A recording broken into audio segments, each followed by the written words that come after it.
Stranded Venezuelan migrants worry they might never pass through an immigration office, like this one in Mexico, to reach the United States. That's after a deal between the U.S. and Mexico this week sought to cap a sharp increase in crossings. Under the new plan, 24,000 Venezuelans would be granted access to the United States by air, but applicants must have U.S.-based sponsors.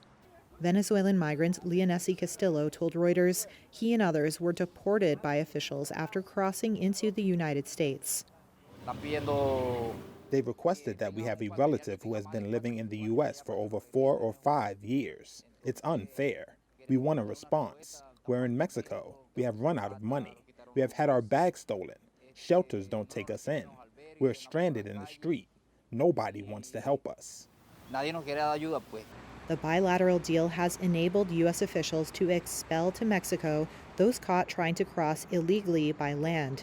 And according to two U.S. officials, up to 1,000 Venezuelans could be expelled per day.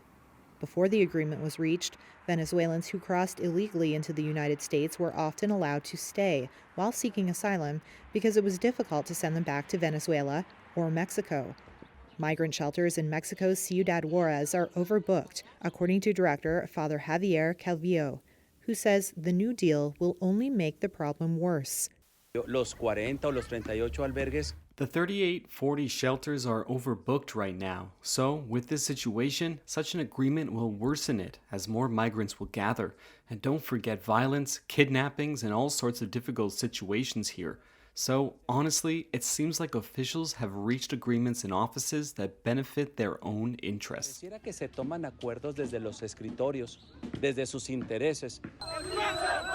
This year alone, tens of thousands of Venezuelans have left their troubled country for Mexico to get to the United States.